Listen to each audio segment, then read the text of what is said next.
মার্কেটে এখন প্রতিদিনই আমরা কারেকশন দেখতে পাচ্ছি। নিফটি অলরেডি তার হায়ার লেভেল থেকে প্রায় 17% কারেকশন দেখিয়েছে। আজও আমরা মার্কেটের মধ্যে ভালো ভোলাটিলিটি দেখলাম, তবে আজকে যেটা দেখেছি নিফটি তার যে সাপোর্ট এরিয়া 22,000 তাকে মেনটেন করেছে। তো নিফটি এই যে এতটা কারেকশন হয়েছে, এর সাথে সাথে কিন্তু আমরা বিভিন্ন স্টকের মধ্যেও ভালো কারেকশন দেখতে পেয়েছি। তো সেটা কোথাও আমরা দেখতে পাচ্ছি 40% থেকে 70%-এর মতন কারেকশন দেখেছি। আপনি ভাবছেন এইসব স্টকে, যেসব স্টকে 40 থেকে 70% কারেকশন এসছে, সেই সব স্টকে ইনভেস্টমেন্ট করবেন, কারণ স্টকটা এখন অনেকটা নিচের দিকে দামে চলছে। তবে এই যে 40 থেকে 70% কারেকশন হয়েছে, সেগুলো বেশিরভাগই কিন্তু মিড ক্যাপ এবং স্মল ক্যাপ ক্যাটাগরি স্টক। তবে এখন এই মিড ক্যাপ এবং স্মল ক্যাপ স্টক থেকে আমাদের দূরে থাকাটাই সবচেয়ে ভালো, কারণ এই সব স্টকে কারেকশন আরও বেশি আসার সম্ভাবনা রয়েছে। কারণ আমরা দেখতে পাচ্ছি মিড ক্যাপ এবং স্মল ক্যাপ ইন্ডেক্স অলরেডি 20%-এর নিচে ট্রেড করছে। তাই এই সব স্টকের মধ্যে আমরা হয়তো ভবিষ্যতে আরও কারেকশন দেখতে পেতে পারি। এছাড়াও কিছু থিমেটিক স্টক ছিল, যেসব স্টকগুলো যেমন রেলওয়ে, ডিফেন্স, এইসব স্টকের মধ্যে কিন্তু আমরা একটা লাস্ট 1 থেকে 1.5 বছরে দুর্দান্ত পারফরমেন্স দেখেছিলাম, যেটা প্রায় কখনো স্টকে 100%, 200%-এর বেশি র্যালি দেখেছি। কিন্তু সেই সব স্টকের মধ্যেও কিন্তু আমরা একটা খুব ভালো সেলিং দেখতে পাচ্ছি, কোথাও 50%, 60% মতন সেলিং দেখতে পাচ্ছি।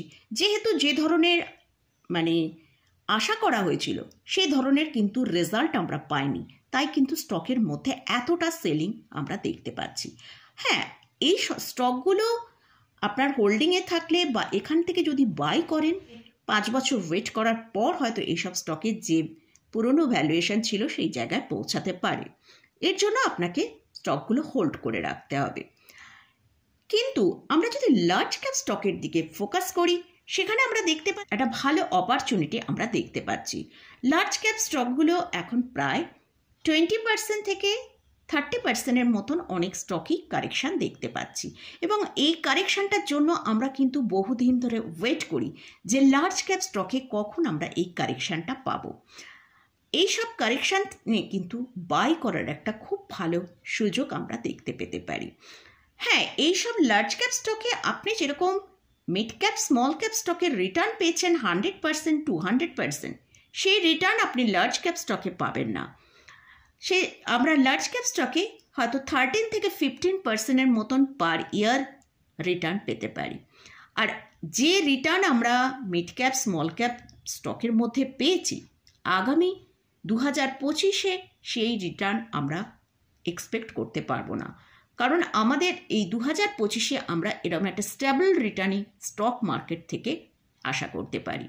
আমরা অবশ্যই আমাদের লার্জ ক্যাপ স্টকের দিকে ফোকাস করব, কারণ লার্জ ক্যাপ স্টক মোটামুটি 20 থেকে 25-30%-এ ডিক্লাইন আসে। তো আজকের ভিডিওয়ে সেরকমই কতগুলো স্টক নিয়ে আলোচনা করব, যে স্টকগুলো মার্কেটের র্যালি আসার সাথে সাথে সেই সব স্টকগুলোই কিন্তু আমরা একটা ভালো রিটার্ন পেতে পারি আগামী কয়েক বছরের মধ্যে। তো চলুন তাহলে ভিডিওটা শুরু করা যাক। ভিডিও শুরু করার আগে বলি, চ্যানেলে যদি ফার্স্ট টাইম ভিজিট করে থাকেন তাহলে অবশ্যই চ্যানেলটি সাবস্ক্রাইব করে নেবেন, আর পাশে থাকা বেল আইকনটা প্রেস করে রাখবেন। আমি ভিডিও আপলোড করার সাথে সাথে আপনাদের কাছে ভিডিওটা পৌঁছে যাবে। আর ভিডিওটা যদি ভালো লাগে অবশ্যই লাইক এবং শেয়ার করতে ভুলবেন না। তো ভিডিও শুরু করার আগে বলি, আমি যেসব স্টক নিয়ে আলোচনা করব এসব স্টকগুলো কিন্তু কোনো রকম কোনো বাই রেকমেন্ডেশন নেই, জাস্ট আপনারা আপনাদের ওয়াচ লিস্টে রাখতে পারেন।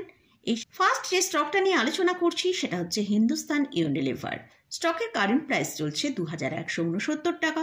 স্টকটা তার হায়ার লেভেল থেকে প্রায় 28% ডিক্লাইনে ট্রেড করছে। এটা এফএমসিজি সেক্টরের বিলং করে। এই company home care, beauty care এবং পার্সোনাল কেয়ার এছাড়াও ফুড এবং রিফ্রেশমেন্ট সেগমেন্টের ওপর বিভিন্ন প্রোডাক্ট তৈরি করে। এই কোম্পানিতে ভালো ডিভিডেন্ড আমরা পেয়ে থাকি। এছাড়াও এটা একটা ডেট ফ্রি কোম্পানি। এই কোম্পানির যদি ফাইন্যান্সিয়াল সাইড দেখি, সেখানে আমরা দেখতে পাচ্ছি সেলস এবং নেট প্রফিটের মধ্যে একটা ভালো গ্রোথ রয়েছে, যেটা কনস্ট্যান্ট। এই গ্রোথটা আমরা প্রত্যেক ইয়ারেই দেখতে পাচ্ছি। আর এই কোম্পানিতে প্রোমোটারের 60%-এরও বেশি হোল্ডিং আছে এবং এফআইস এবং ডিআইসদের ভালো হোল্ডিং রয়েছে। তো এই স্টকটাকে কিন্তু আমরা ওয়াচে রাখতে পারি। নেক্সট যে স্টকটা নিয়ে আলোচনা করছি সেটাও এফএমসিজি সেক্টরে বিলং করে, সেটা হচ্ছে বরুণ বেভারেজ লিমিটেড। স্টকের কারেন্ট প্রাইস চলছে 456 টাকা। স্টকটা আজকে 4.76% র্যালি দেখিয়েছে। এই স্টকটাও তার হায়ার লেভেল থেকে 38% কারেকশন অলরেডি দেখিয়ে দিয়েছে। এই স্টকটা সামনে সামার সিজন আসছে, সামার সিজনে কিন্তু এই স্টকের একটা ভালো ডিমান্ড আসবে, কারণ আমরা জানি এদের যে কোল্ড ড্রিঙ্কস রয়েছে সেটা কিন্তু মানুষ এই সামার সিজনে ভীষণ একটা ডিমান্ড আসে। তাই এই স্টকটাকে কিন্তু আমাদের সিজনাল স্টক হিসেবেও আমরা ওয়াচে রাখতে পারি। এই কোম্পানির মার্কেট ক্যাপিটালাইজেশন 1,54,000 করোড়ের ওপর। স্টকের আরওই চলছে 22%। এই কোম্পানির যদি আরওই ট্র্যাক রেকর্ড দেখি লাস্ট 3 ইয়ার্সের, সেটা হচ্ছে 27.9%। আর এই কোম্পানির লাস্ট 5 ইয়ার্সের প্রফিট গ্রোথ আমরা দেখছি 40.9% CAGR। এই কোম্পানিরও সেলস এবং নেট প্রফিট প্রত্যেক ইয়ারে খুব ভালো গ্রোথ আমরা দেখতে পাচ্ছি। তো এই স্টকটাকেও আমাদের ওয়াচে রাখতে পারি, কারণ আমরা জানি এফএমসিজি সেক্টর কিন্তু আগামী দিনে একটা খুব ভালো পারফর্ম করবে। তো তাই এই কারেকশানগুলো আমাদের কিন্তু ভালো অপরচুনিটি হিসেবে আমরা দেখতে পেতে পারি। নেক্সট যে সেক্টরটা নিয়ে আলোচনা করছি সেটা হচ্ছে ব্যাংক এবং ফাইন্যান্স সেক্টর।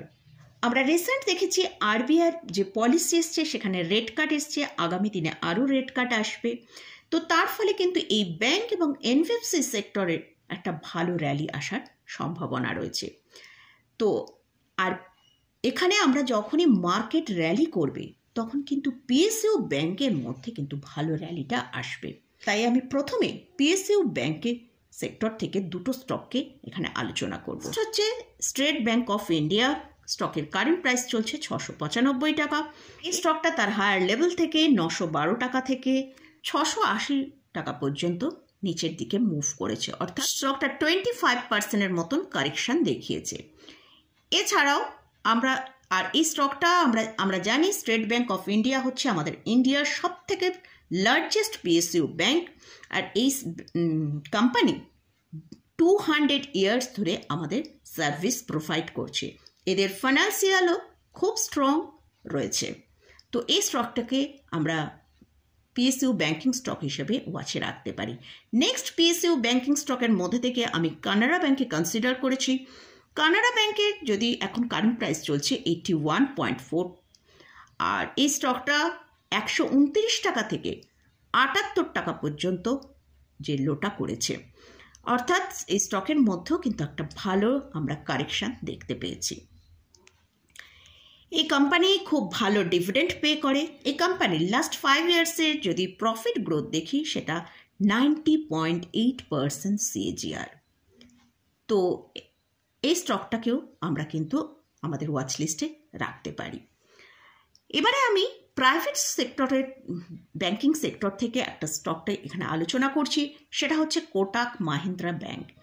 এই স্টকটাকে নিয়ে আমি এই স্টকটার যখন 1600 টাকা প্রাইস ছিল সেখান থেকে আপনাদের সাথে আলোচনা করেছি যে স্টকটার মধ্যে একটা ভালো মুভ আসতে পারে, বিভিন্ন ভিডিওয়ে আপনাদের সাথে শেয়ার করেছি। তো স্টকের এখন কারেন্ট প্রাইস চলছে 1916 টাকা।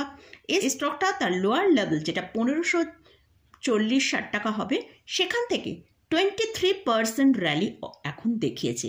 মার্কেটে এত কারেকশন হচ্ছে কিন্তু আমরা এই Kotak Mahindra bank, HDFC bank এইসব ব্যাংকে কিন্তু অতটা বেশি কারেকশন দেখছি না, কারণ এই ব্যাংকগুলো কিন্তু যখন মার্কেট খুব পারফর্ম করছিল তখন কিন্তু এইসব ব্যাংকগুলো স্টকগুলো অনেকটা নিচের দিকে ট্রেড করছিল।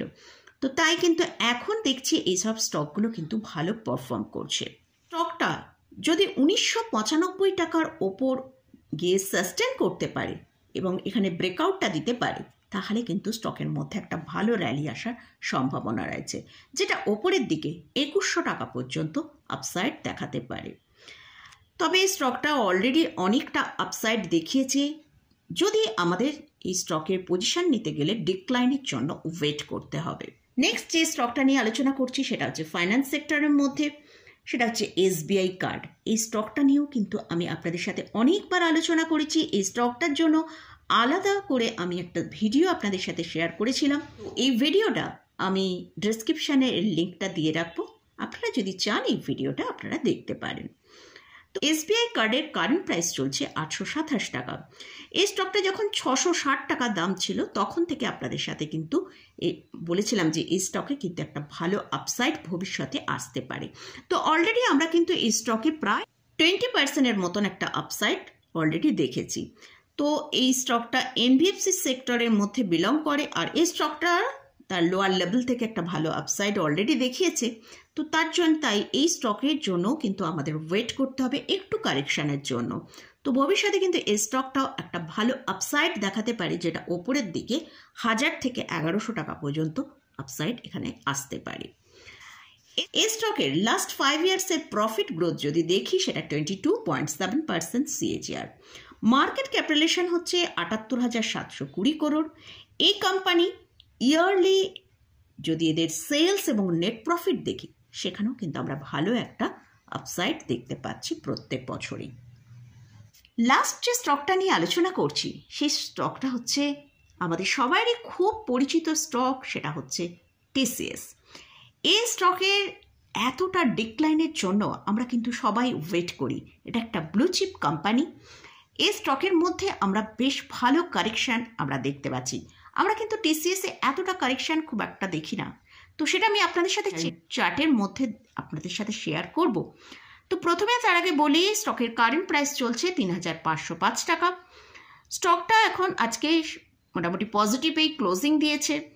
এই স্টকের তার হায়ার লেভেল যেটা তৈরি করেছিল 4,592 টাকা, সেখান থেকে স্টকটা প্রায় 23% ডিক্লাইনে এখন ট্রেড করছে। স্টকের 52-উইক লো হচ্ছে 3,457 টাকা। তো তার 52-উইক লোয়ের কাছাকাছি কিন্তু স্টকটা এখন দাঁড়িয়ে আছে। এই স্টকের যদি চার্টটা আমরা একবার দেখি সেখানে আমরা দেখতে পাচ্ছি স্টকটা 2019-এ 21.43% ডিক্লাইন দেখিয়েছিল, সেখান থেকে একটা ছোট্ট মুভ এসছিল, কিন্তু 2020-তেই আমরা করোনার সময় মার্কেটের মধ্যে ক্র্যাশ দেখেছিলাম। তো তখন এই স্টকের ভেতরেও আমরা খুব ভালো কারেকশান দেখেছি, যেটা 32% কারেকশান এসেছিল, কিন্তু সেখান থেকে আমরা স্টকের মধ্যে খুব ভালো একটা আপসাইড দেখতে পেয়েছিলাম, যেটা স্টকটা 3,900 টাকা পর্যন্ত আপসাইড দেখিয়েছিল। আবার আমরা স্টকটাকে 2022-এ একটা ভালো ডিক্লাইন দেখলাম, যেটা 27%, অর্থাৎ 3,900 থেকে স্টকটা প্রায় চলে এলো 2900-2800 এই জায়গায় চলে এলো। তো এখান থেকেই আবার আমরা দেখলাম 2024-এ 4,592 টাকা পর্যন্ত স্টকটা আপসাইড দেখিয়েছে। এখন আমরা স্টকটার ভেতরে একটা ভালো ডিক্লাইন দেখতে পাচ্ছি, যেটা প্রায় 23 থেকে 24%-এর কাছাকাছি। তো এই সব স্টকগুলো কিন্তু আমাদের সার্চ করে রাখতে হবে, এইসব স্টকগুলোই আমাদের ওয়াচ লিস্টে রাখতে হবে। তো এইসব স্টককে আমরা যদি আমাদের পোর্টফোলিও অ্যাড করতে পারি তাহলে কিন্তু আমাদের পোর্টফোলিও কিন্তু একটা সেফটি পোর্টফোলিও তৈরি হতে পারে। তো মার্কেটে হয়তো কারেকশানের সাথে সাথে সব স্টকই নিচে আসে, কিন্তু এইসব স্টক যদি আমাদের পোর্টফোলিওয়ে থাকে তাহলে সেখান থেকে ভালো রিকভারও খুব তাড়াতাড়ি মার্কেটের মধ্যে আমরা এইসব স্টকে দেখতে পেতে পারি। তাই মার্কেটে যখনই এখান থেকে কারেকশান থেকে বাউন্স আসতে শুরু করবে তখনই কিন্তু এইসব স্টকের মধ্যেও আমরা ভালো কারেকশান থেকে বাউন্স আসতে দেখব এবং আমাদের পোর্টফোলিওকেও ওপরের দিকে নিয়ে যেতে সাহায্য করবে। তো মোটামুটি এইসব স্টক নিয়ে আলোচনা করলাম। আবারও বলছি, এইসব স্টকে কিন্তু কোনো রকম কোনো রেকমেন্ডেশন নেই। এইসব স্টকে যদি কোথাও কোনো পজিশান নিতে চান তার আগে ভালো করে চার্ট অ্যানালিসিস করে নিয়ে তারপরেই পজিশান নেবেন, অথবা আপনাদের যদি কোনো ফিনান্সিয়াল অ্যাডভাইজার থাকে তার সাথে একবার পরামর্শ করে নিয়ে তারপর পজিশান নেবেন। তো মোটামুটি আজকের মতন ভিডিওটা এখানেই শেষ করছি। ভিডিওটা যদি ভালো লাগে অবশ্যই লাইক করবেন, শেয়ার করবেন, সাবস্ক্রাইব করবেন। ধন্যবাদ।